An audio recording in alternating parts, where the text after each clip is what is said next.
이르되 안식일인데 네가 자리를 들고 가는 것이 옳지 아니하니라. 아멘.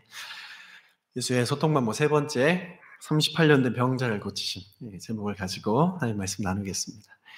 요한복음에 나타난 예수의 표적은 예수는 하나님이시다라는 것을 증명하는 거예요. 여러분, 예수님의 표적이 여러분들의 삶에 나타났습니다. 십자가로 구원받음을 알고 있어요. 이 표적은 여러분들을 통해 예수가 하나님이시다라는 걸 알리기 위함이에요. 우리의 삶은 하나님이 살아계심을 알리는 삶이 되어야 되겠죠. 예수는 하나님의 능력을 말로만 설명하지 않으셨어요. 내가 능력이다 말로만 하지 않으셨어요. 그분이 말씀하실 때 표적과 기사가 함께 따라왔습니다. 고린도전서 4장 20절 말씀 함께 읽습니다. 하나님의 나라는 말에 있지 아니하고 오직 능력에 있습니다. 하나님의 말씀에는 능력이 있어요. 그것에 어떻게 아멘할 수 있습니까? 세 가지로 아멘할 수 있어요. 그냥 아멘하는 게 아니라 이것을 경험하고 아멘해야 돼요. 첫 번째는 맞아. 하나님의 말씀을 깨닫고 말씀의 능력을 내가 경험해야 돼. 그리고 하나님 말씀을 통해서 내 삶이 변화되는 것, 변화받는 것까지, 그것까지가 우리의 진짜 아멘이 되어야 돼요. 이것으로 아멘하지 않으면 이 아멘은 습관적인 거예요. 말씀의 능력을 경험하려면 좋은 말씀이네, 이런 수준으로 말씀을 대하면 안 되고 말씀으로 하나님을 예배해야 됩니다. 여러분, 하나님의 말씀은 좋은 말씀이야, 여기서 멈추면 안 되고 그렇구나, 이 말씀을 통해서 하나님을 예배하고 하나님을 높여드리고 이 놀라운 말씀, 살아계신 하나님의 음성이 나에게도 들려주는구나, 이것에 감격하고 주님께 영광을 돌려드리는, 그렇게 말씀을 대해야 되는 거예요. 말씀으로 주님을 만나는 기대와 소망을 여러분 가지시길 바라요. 말씀을 통해 나는 깨닫고 경험하고 변화받는다. 이 소망 가지고 우리 오늘 말씀 향해 나아가겠습니다. 그럼 이렇게 말씀을 경험하면 신앙생활이 달라져요. 말씀은 천지를 창조하는 능력이에요. 죽은 자를 살리는 능력이에요. 없는 것을 있는 것으로 바꾸는 능력이 말씀 안에 있는 능력이에요. 절대 변하지 않을 것 같은 사람을 변화시키는 것이 하나님의 말씀이에요. 오늘 38년 된 병자가 일어나 걷게 되는 이 표적 말씀을 볼 건데, 먼저 오늘은 본문 말씀을 연구하고 그 다음에 그 안에 있는 영적인 메시지가 어떤 것들인지 나눠볼게요. 1절, 2절. 그 후에 유대인의 명절이 되어 예수께서 예루살렘에 올라가시니라. 예루살렘에 있는 양문 곁에 히브리 말로 베데스다라는 한 못이 있는데 거기 행각 5이 있었다 그래요. 이 사건이 어디서 했었죠? 베데스다. 히브리 말로 베데스다. 베트, 집, 데스다, 헤세드, 자비, 인애. 통칭하면 은혜. 은혜의 집에서 지금 이 38년 된 병자를 주님이 만나신 거예요. 헤세드는 여러분 아시겠지만 성경에서 나오는 단어 중에 최상급으로 좋은 단어예요. 헤세드. 그 은혜의 집, 헤세드의 집에 여러 병자들이 있었어요. 병자에게 필요한 은혜는 무엇입니까? 병이 낫는 은혜예요. 1년에 한 번 연못이 흔들릴 때 제일 먼저 들어간 사람의 병이 낫는다는 설화가 있는 것이 이 베데스다였습니다. 제일 먼저 들어간 사람. 하나님의 은혜를 얻는 것에 이 베데스다에 경쟁이 있었어요. 행위 구원을 말하는 거예요. 신학적 용어로는 선착순 구원론. 신앙이 변질된 것이 이 은혜의 집에 지배하는 은혜였어요. 그런 곳에 진짜 은혜, 예수님이 오셨습니다. 무엇을 기대할 수 있습니까? 누구나 예수의 이름을 부르는 자는 차별 없이, 값 없이, 선착순 아니다. 누구나 내게로 오기만 하면 구원을 받고 은혜를 경험하게 된다. 예수가 은혜의 집에 오셔야 그 은혜의 집이 진짜 은혜의 집이 되는 거예요. 이것이 복음의 구원, 변질된 신앙의 회복이 기대되는 거예요. 여러분, 예수가 우리의 삶에 오시면 무언가 회복이 기대되는 거예요. 예수님은 38년 된 병자에게 가셨어요. 요한은 이 사람의 이름을 말하지 않고 이 사람이 38년 된 병자다, 이렇게 소개를 합니다. 38년 동안 이 병자는 베데스다, 은혜의 집에서 38년 동안 은혜를 못 받고 있었어요. 안고 없는 찐빵. 여러분, 교회 38년 다녀도 은혜 못 받을 수 있습니다. 충분해요. 저는 초등학교 4학년 때 하나님께 제가 목사가 되겠어요 서원 기도를 하고, 그때부터 은혜가 있었는가 생각하면 그렇지 않았다는 걸 알 수 있어요. 중학교 때 처음 수련회 가서 2학년 때 처음 은혜라는 걸 경험했어요. 그리고 잠깐 멈췄다가 고등학교 때 은혜가 한 번 더 왔어요. 그리고 잠깐 멈췄다가 20살 때 한 번 은혜가 또 왔어요. 잠깐 멈췄다가 2년 후에 또 은혜가 왔어요. 띄엄띄엄 은혜를 받았어요. 이 복음의 은혜에 완전히 내가 사로잡히기 전까지는 은혜를 띄엄띄엄 받았어요. 오늘 말씀에도 보면 은혜의 집에 천사가 못에 가끔씩 내려온다. 가끔씩 은혜가 온 거예요. 여러분, 율법의 시대에는 은혜가 가끔씩 옵니다. 그런데 예수님이 오시고 나서는 시대 자체가 은혜의 시대로 변화버려요. 그러므로 어느 때나 우리는 이렇게 선포하며 하나님의 은혜를 늘 누릴 수가 있게 되는 거예요. 말씀 선포하겠습니다. 고린도서 6장이죠. 시작. 이르시되 내가 은혜 베풀 때에 너에게 듣고 구원의 날에 너를 도왔다 하셨으니 보라 지금은 은혜 받을 만한 때요. 보라 지금은 구원의 날이로다. 여러분, 예수 믿고 율법 안에 있지 말고 복음 안에 거하시기를 힘쓰세요. 그러면 은혜가 우리의 삶의 일상이 되어버리는 거예요. 띄엄띄엄의 은혜를 받고 마지막 때 어떻게 승리할 수 있겠어요? 하나님의 은혜에 전복되어 버려야 돼요. 은혜가 우리의 삶을 사로잡아 버려야 되는 것입니다. 지금은 은혜 받을 만한 때입니다. 우리의 상황과 환경, 하나님과 나와의 그 친밀함, 나의 죄, 이런 것들이 하나님이 지금 내게 주시려는 은혜를 막을 수 없어요. 여러분, 이 은혜를 사모하십시오. 내 뜻을 내려놓으세요. 내 삶의 주도권을 주님께 맡기세요. 우리는 지금 다른 어떤 것이 아니라 하나님의 은혜가 필요합니다. 은혜 아니면 살 수 없습니다. 마음을 열고 은혜를 받아야 돼요. 그 은혜로 살아야 돼요. 그래서 소망은 오직 예수예요. 예수가 은혜이니까. 베데스다나 예루살렘 양문 곁에 있었어요. 성전의 제사를 드리기 위해 파는 제물, 이 양을 사고 파는 바로 옆에 있었어요. 또 본문의 시기는 유대인의 명절이다 이렇게 표현을 하는데, 아직 성령이 이 신학자들이 이 부분은 이 명절은 오순절일 것이다 이렇게 대부분 동의를 하는데, 아직 성령이 임하지 않은 오순절이기 때문에 이들의 오순절, 이 명절은 어떻게 지키냐면 시내산에서 모세가 하나님의 말씀을 받은 걸 기념하는 것이고, 하나님께서 우리에게 주신 그 첫 수확의 열매를 하나님께 감사함으로 올려드리는 절기로 이게 지키는 거예요. 유대인들의 명절은 다 하나님의 은혜와 관련이 되어 있어요. 근데 베데스다, 은혜의 집에 예수님이 보니까 은혜가 희귀하다. 3절 4절 보세요.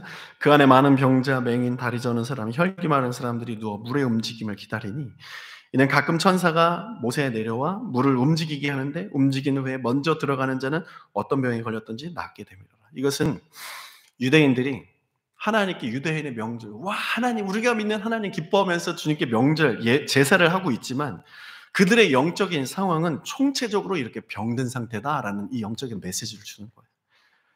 이유는 4절에서 천사가 가끔 모세에 내려와서 물을 움직이게 하는데 움직인 후에 먼저 들어가면 병에 낫는다. 이건 진짜 하나님의 말씀이 아니라 풍문이에요. 전에 내려오는 설화. 그렇다더라. 그럴 수도 있고 안 그럴 수도 있는 아주 미신적인 메시지. 말씀의 명확함을 반대하는 미신적이고 애매한 믿음. 여러분, 신앙을 지키려면 우리의 신앙의 그 미신적인 것들을 걷어내려면 어디로 가야 됩니까? 유튜브로 가면 안 돼요. 내가 가지고 있는 이 성경을 펴야 되는 것이에요. 설명해 주는 사람이 없어. 근데 여러분, 우리 오해하는 거예요. 성경을 펴서 내가 이해한다고 그것이 나의 신앙이 됩니까? 말씀을 펴고 하나님 앞에 놨는다는 믿음을 가지면 성령께서 깨닫게 해주시는 거예요. 우리가 성경적인 설교, 성경적인 성경 공부, 예수 중심의 신앙, 이거 제대로 분별해야 됩니다. 이 분별력 키우기 위해서 우리가 더 열심히 모여서 하나님의 말씀을 배워야 돼요. 신앙이 가장 충만해져야 하는 유대인의 명절에 성전, 신앙의 중심이라고 할 수 있는 그곳 예루살렘에 제사로 나아가는데 반드시 필요한 이 제물을 파는 양의 문 곁에 베데스다, 은혜가 가장 충만해야 되는 곳에 은혜의 집에서 하나님의 말씀이 믿어지지 않고 미신적인 사람들의 어떤 말들, 변질되어 버리는 어떤 메시지, 그런 것들이 강력하게 의지되어지고 있고 영적으로 혼미한 상태에 있는 이스라엘 백성들. 오늘날 우리의 신앙은 어떻습니까? 영적으로 혼미함을 경험하는 거, 여러분, 그건 믿음이 약한 것은 아니에요. 사실 오히려 믿음이 있는 것이라 해석돼야 돼요. 여러분, 신앙생활 힘들게 싸우면서 하시는 분들 계십니까? 이 자리에 신앙생활 이것 때문에 너무 힘들다, 세상 살기, 그렇게 하는 분들 계시면 믿음이 약한 게 아니라 믿음이 있기 때문에 그런 어려움이 있는 거예요. 사탄은 믿음 없는 사람 잘 건드리지 않습니다. 어떻게 살든지 별로 신경 쓰지 않아요.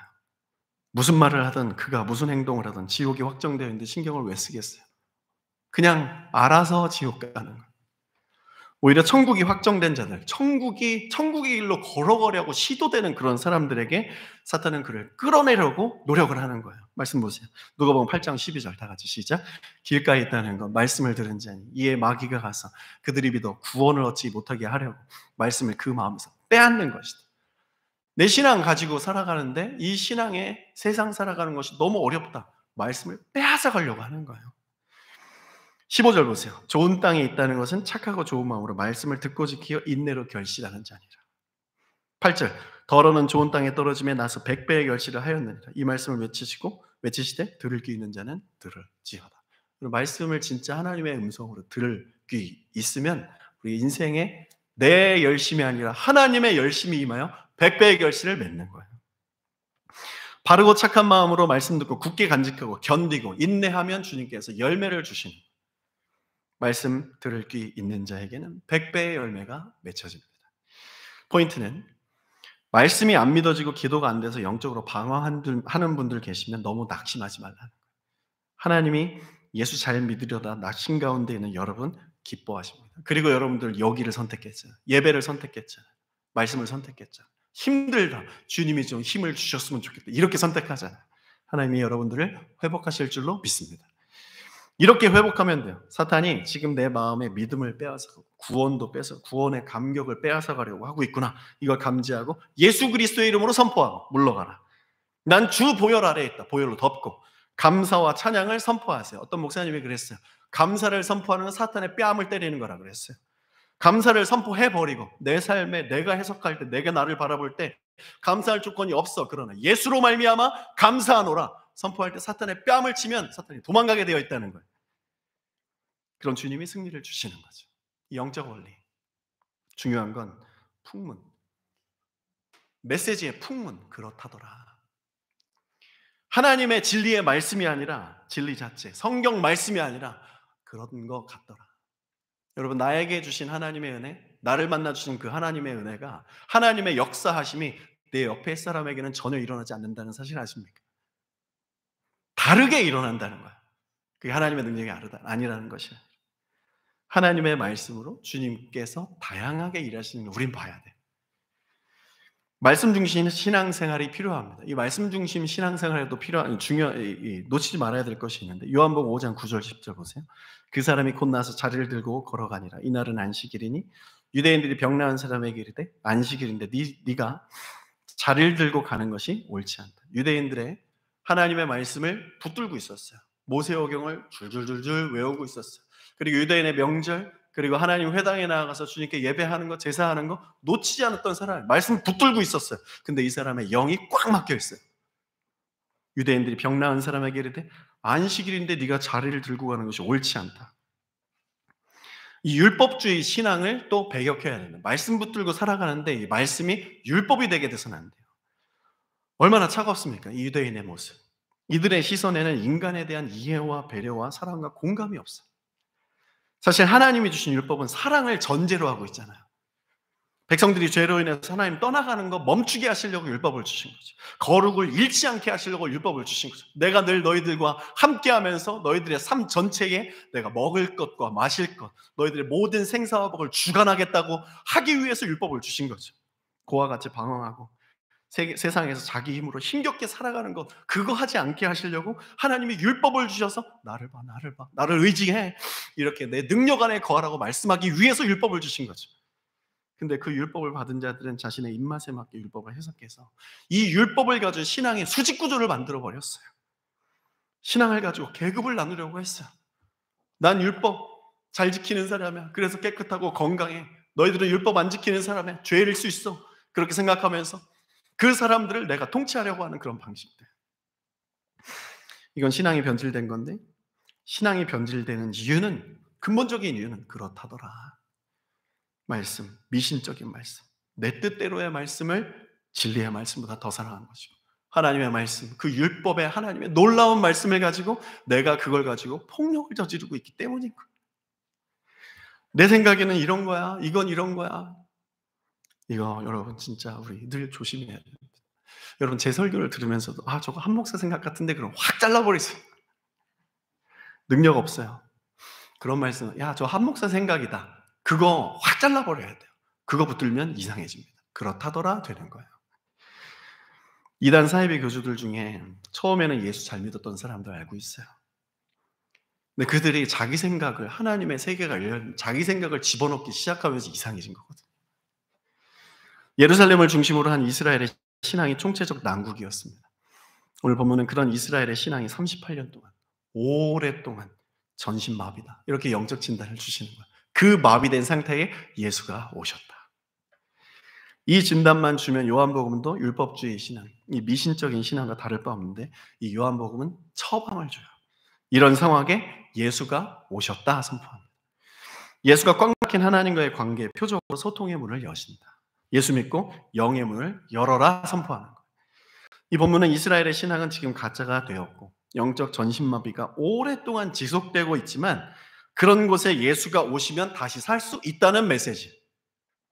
하나님 말씀입니다. 사랑하는 여러분, 우리의 삶, 예수가 오시면 다시 소망이 있습니다.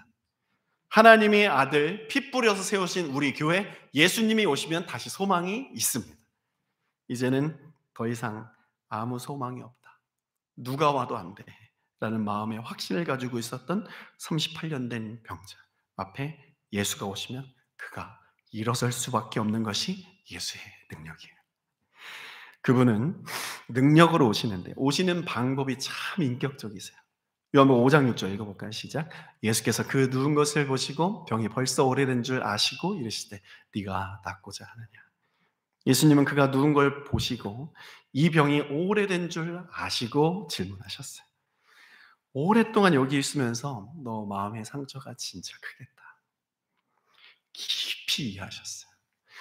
우리는 여기서 예수님의 이 공감 능력, 진심으로 이 사람을 바라보시고 대하는 태도를 배워야 돼요. 율법주의 신앙은 아이고 죄져서 그래 이렇게 바라보지만 얼마나 힘들었냐 예수님께서 말씀하시잖아요. 차갑고 공감이 없는 율법 신앙과는 질이 다른 거예요. 우리는 이 질 위에 서 있는 겁니다. GPS 모임 첫 번째 이유, 이 훈련하는 거예요. 진심으로 상대방의 마음을 이해하고 공감하는 거. 그 안에서 성령께서 들어가 사역하시는 거예요. 이것은 예수님이 인간관계를 맺는 방법이셨어요. 공감 이후에는 공감대 형성. 네가 낫고자 하느냐 질문하십니다. 이 공감대 형성으로 38년 된 병자의 마음이 열렸어요. 그러면서 그 마음 속에 아무에게도 표현하지 못했던 오래 묵어있는 응어리들이 막 이렇게 나오기 시작했어요. 어두움의 빛이 비춰지는 거예요. 회복이죠. 요한복음 5장 7절 다 같이 병자가 대답하되 주여 물이 움직일 때에 나를 못에 넣어주는 사람이 없어 내가 가는 동안에 다른 사람이 먼저 내려가나이다. 이 병자 마음 느껴지십니까? 네, 낫고 싶습니다. 이렇게 대답하지 않고 하소연을 해요. 예수님이 질문했잖아요. 너 낫기를 원하냐?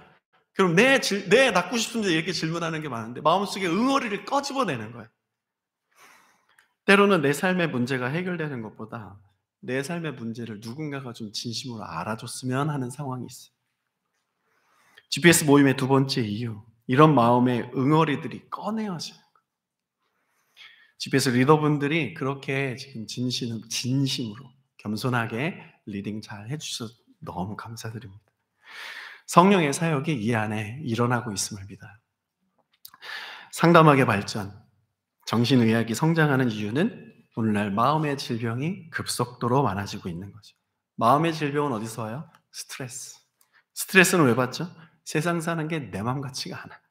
그래서 비교하고 시기하고 질투하고 마음속에 응어리들이 많이 쌓여지는 거예요. 이걸 어디서 풀 데가 없어. 상담하다 보면 상담사가 굳이 대답을 하지 않아도 답을 내지 않아도 해소되고 회복되는 사례들이 있어요. 저도 목회하면 상담을 여러 차례 해봤어요. 한두 시간 본인의 삶을 계속 나눠요.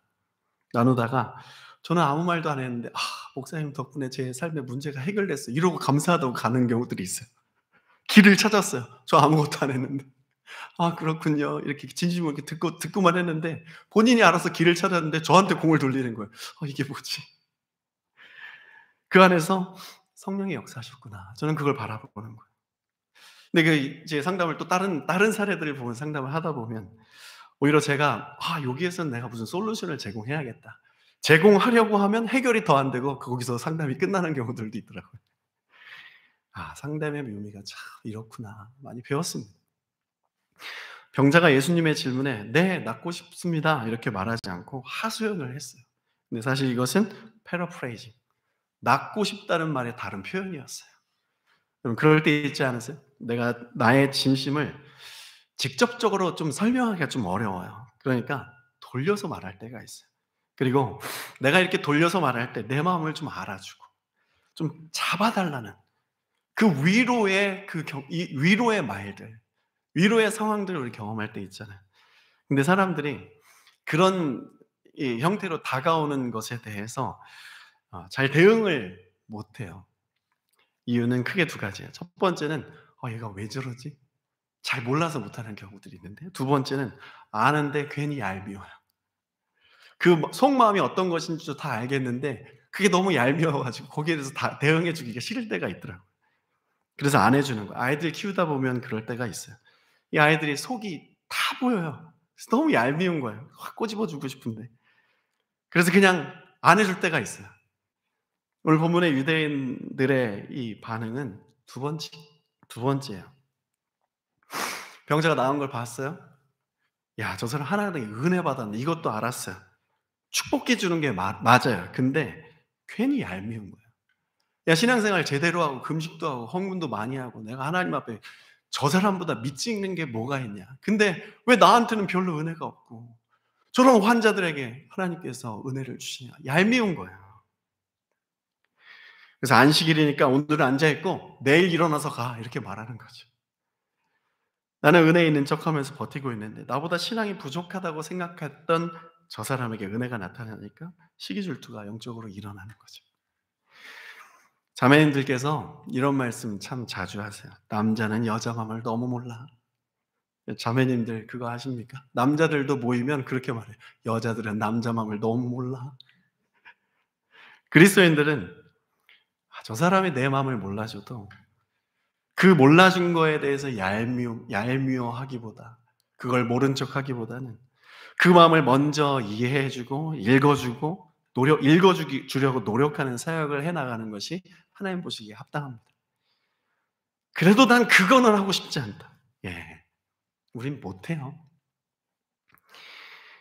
그래서 우리가 성령을 구하는 거예요. 우리는 못하는 그 마음의 수준들 성령이 임하면 그 수준이 뛰어넘어집니다. 그래서 성령의 이끌림 받아 사는 거예요. 그래서 성령의 충만함을 받으라고 말하는 거예요. 성령께서 우리 안에 들어와서 할 수 있는 마음을 주시는 게 아니라 그냥 하게 하시는 거예요. 세상 수준의 사랑은 예수님의 사랑이 아니에요. 그 수준을 뛰어넘는 것이 예수께서 피 흘리시면서 우리에게 주기 원하셨던 주님의 사랑이에요. 이 사랑을 우리가 어떻게 실행하고 순종합니까? 성령이 아니고는 할 수 없는 거예요. 성령이 임하셔야 돼요. 예수님이 하신 질문에 하소연으로 답하는 병자의 마음에는 어떤 일이 일어나고 있을까요? 예수님이 일단 너무 고마웠어요.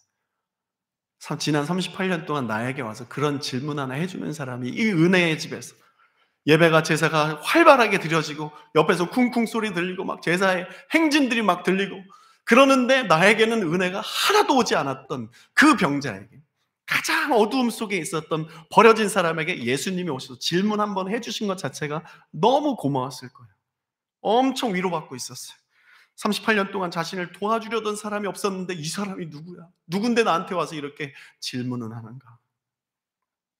아무도 도와주지 않아서 외로움과 절망감, 그 어둠 속에 있었어요. 그 마음에 은혜의 집, 하나님을 알고 있었잖아요. 하나님이 보내시는 천사 있었잖아요. 이 고침받으려는 기대와 소망이 불이 점점 꺼져가고 있었던 거예요.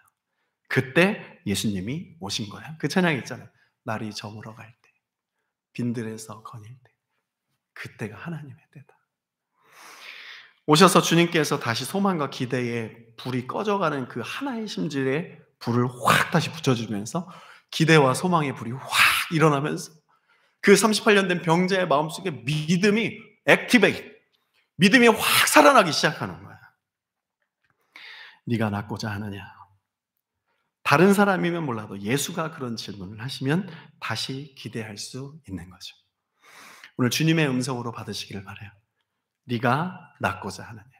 네가 어떤 상황에서 일어나고자 하느냐? 네가 어떤 것을 다시 시작하고자 하느냐? 그 음성 듣고 이 병자처럼 마음의 응어리를 주님께 꺼내놓기 시작할 때 주님의 치유와 회복의 능력이 임할 줄로 믿습니다. 이 믿음 가지고 사는 거예요. 8절 보세요. 예수께서 이르시되 일어나 네 자리를 들고 걸어가라.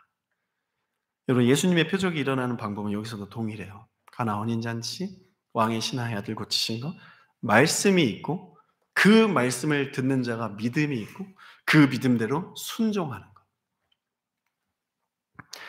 38년 동안 안 됐고 실패했던 이 병자, 예수님의 말씀이 선포되고 그 말씀 믿고 순종하니 일어나게 되었습니다.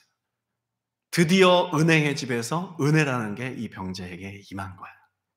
9절, 그 사람이 곧 나아서 자리를 들고 걸어가니라. 곧 나아서. 오늘 이 시간 여러분 삶의 모든 문제들이 해결받기를 예수의 이름으로 축복합니다. 아멘으로. 곧 나아서 일어나게 된 역사가 있을 거예요.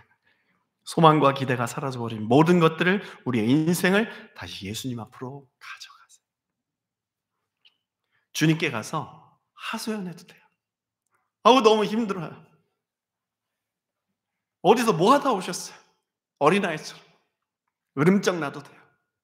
하소연해도 돼요. 하소연했는데 주님이 문제를 해결해 주시잖아요. 어린아이처럼 주님께 나아가는 자, 누구나 하나님의 쏟아지는 은혜를 받으리라. 2주 전에 한국 방문하면서 이 회복을 경험한 분 만났어요. 아주 살아있는 간증. 지난 10년 동안 아들과의 관계가 너무 소원해지고 안 좋아서 10년 동안 기도 제목을 저한테 하셨던 분이 있어요. 그래서 10년 동안 같이 기도했어요. 소망과 기대의 불이 이 아버지께 꺼지고 있었어요. 야, 저랑 같이 기도한 건 10년이고 그분이 그 아들과 대치했던 관계가 어려웠던 상황은 한 18년 정도 돼요. 18년 넘게 기도했는데 도대체 안 되는 거예요. 하나님과, 아니, 아들과의 아버지의 관계는 점점 더 나빠져만.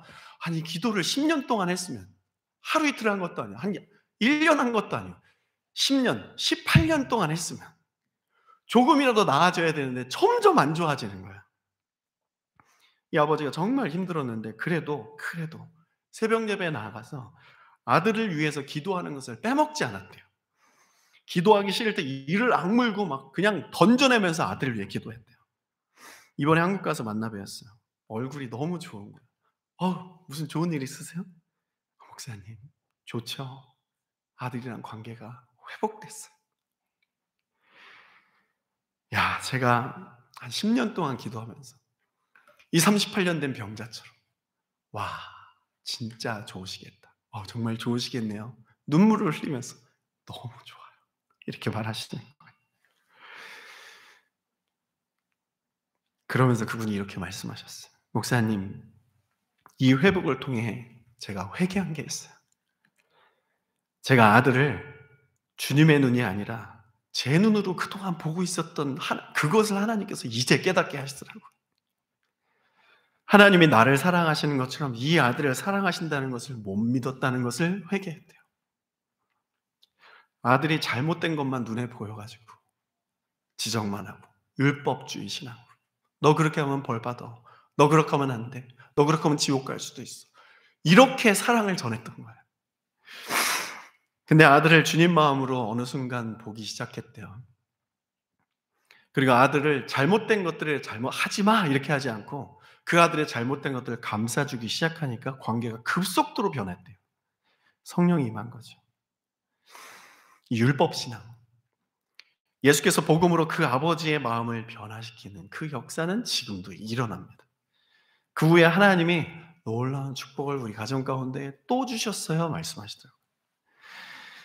14절 말씀에 보면 그 후에 예수께서 성전에서 그 사람을 만나 이르시되 보라 네가 나았으니 더 심한 것이 생기지 않게 다시는 죄를 범하지 말라 하시니.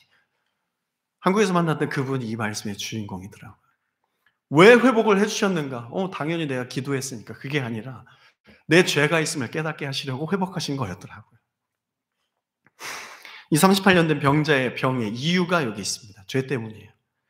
모든 병이 다 죄 때문인 것은 아니에요. 근데 이 말씀 속에서 이 38년 된 병자의 병의 이유는 죄 때문인 거예요. 여러분 주의를 기울여 주세요. 오늘 본문이 주는 영적 메시지. 이스라엘이 제사를 열심히 드리고 있는 상황에 이들이 38년 된 병자처럼 영적으로 마비된 상태라고 이 본문을 제가 말씀드렸죠. 이유가 죄 때문이래요. 6월절 명절에 양을 잘 잡아가지고 제사를 올려드리는데 그들을 바라보시는 하나님은 너희들은 영적으로 마비됐다. 병에 들었다. 왜냐하면 죄인이기 때문에. 절기 때마다 내가 정성스럽게 제사를 드리고 제사장도 들어갔다 나왔는데 죽지도 않는데 하나님 제가 무슨 죄가 있습니까? 하는 그 유대인들에게 너희들 죄가 있다 말씀하시죠. 무슨 죄입니까? 하나님의 능력을 우리의 삶의 어떤 문제 앞에서 최선으로 믿지 않는 죄. 하나님의 능력을 우리의 삶에 내가 할 수 있는 거 다 해보고 최후로도 믿지 않는 죄. 풍문, 사람들의 생각이 가미된 말씀 비스무리한 것들을 믿고 따르는 죄. 하나님의 그 언약의 흐름 속에 메시아를 기다리는 그 믿음이 아니라 바리새인과 서기관들로 대표되는 이 종교인들이 하나님의 자리를 내가 꿰차고 있는 죄. 율법을 나의 이 삶의 어떤 앞으로 나아갈 수 있는 그 출세의 기반으로 삼는 죄. 내가 주인된 삶. 율법을 통해 사람을 묶어버리고 정죄하기만 하는 죄. 내가 판단하는 상황과 나의 환경 속에서 주님은 무력하다라고 주님의 능력을 결정해버린 죄. 은혜는 은혜 말뿐, 능력이 없다라고 결정해버린 죄. 예수님은 표적을 경험시켜 주시고 그 후에 말씀하시며 깨닫게 하시고 회개하여 변화된 삶으로 인도해내시는 능력입니다. 이 말씀, 이 사건을 통해서 유대인들 예루살렘을 영적으로 확 정화시켜 버리시는 하나님의 사역이었어요. 17절 말씀 보면 안식일에 대한 유대인들이 그릇된 이해를 수정해 주는데 다 같이 읽어볼까요? 예수께서 그들에게 이르시되 내 아버지께서 이제까지 일하시니 나도 일한다 하셨어요. 예수님은 안식일에는 아무 일도 하지 말아야 된다고 생각하는 유대인들에게 안식일에는 그냥 몸을 움직이고 물건을 움직이고 이런 걸 안 하는 것이 아니라 그런 것들을 하지 말고 하나님의 일을 해야 된다. 이것까지 들어야 되는데 그 하나님의 일을 해야 된다는 것은 듣지 않고 그냥 이거 움직이는 거 하면 안 돼. 이 자리를 들고 걸어가서 몇 미터 이상 가면 안 돼. 이런 것들만 바라보고 있는 자들에게 이 안식일을 수정해 주세요. 여러분 하나님을 안 믿는 것도 죄지만 오해하고 믿는 것도 죄예요. 예수님이 말씀하시는 하나님의 일이라는 것은 무엇이냐면 38년 된 병자를 고쳐주시는 거예요. 은혜를 경험시켜 주시는 것이 하나님의 일입니다. 베데스다, 은혜의 집에서 은혜를 경험하지 못하는 것. 여러분 생각해 보세요. 저도 생각해 봤어요. 돌아봤어요. 혼자 GPS 해봤어요. 내가 이 은혜의 집에서 만약 제사장이라면 이 대제사장의 그런 역할을 감당하고 있는데 내가 하나님의 은혜를 공급하고 하나님의 은혜를 성도들에게 운반하는 그런 사역을 하는 것이 내 사역이라면 나는 이 은혜를 성도들에게 진짜 운반하고 있나? 우리가 그리스도인이라면 그리스도인으로서 이 땅에 하나님의 영광을 위해 우리의 삶에 모든 것 먹든지 마시든지 무엇을 하든지 하나님의 영광을 위해 살아야 된다는 것을 안다면 나는 그 영광을 위해 내가 무엇을 먹고 있는가? 무엇을 마시고 있는가? 내가 먹고 마시는 이유는 무엇인가? 나의 인생을 통해서 예수 그리스도의 성품, 예수 그리스도의 복음의 메시지, 주님의 선하심이 어디서 드러나고 있지? 하나님의 은혜, 하나님의 일들을 하는 것이 예수 믿는 자들이고 예배하는 자들입니다. 은혜를 은혜 되게 하는 것. 그 은혜로 하나님을 아버지라 부르는 자녀의 권세가 있다는 깨달음을 우리가 먼저 가져야 되겠죠. 이제는 죄인이 아니라 구원받은 의인이라는 이 변화된 삶의 자리로 우리가 이미 서 있다는 것을 우리가 알고 있어야겠죠. 이 놀라운 은혜가 우리 모두에게 깨달아지고 경험되고 변화받음까지 나아가는 그런 역사가 있기를 소원합니다. 우리 찬양팀 나오시고 여러분 예수님이 이 예루살렘에 어떤 마음으로 오셨습니까? 이들이 영적으로 고아처럼 살고 있었어요. 억눌리고 갇혀 있고 영적으로 마음적으로 육신적으로 너무 소망 없고 기대 없는 삶을 살고 있었어요. 은행의 집에서 은혜가 뭔지 전혀 영적인 감을 잃은 채 살고 있었어요. 그런 곳에 예수님이 오신 겁니다. 예수님은 은혜의 집에 오셔서 은혜를 부어주심으로 그 은혜가 그 땅으로 퍼져나가기를 원하고 계셨어요. 오늘 주님께서 우리에게 말씀하십니다. 너는 예수 그리스도의 보혈로 그 은혜의 처소인 너희들의 심령, 너의 삶, 그 거룩이 다시 오늘 일어나게 될 것이다. 명확한 진리 예수 그리스도로. 예수는 무엇으로 일하십니까? 성령을 보내주시면서 일하시는 거예요. 다 같이 일어나서 찬양하고 하나님 앞에 기도합시다.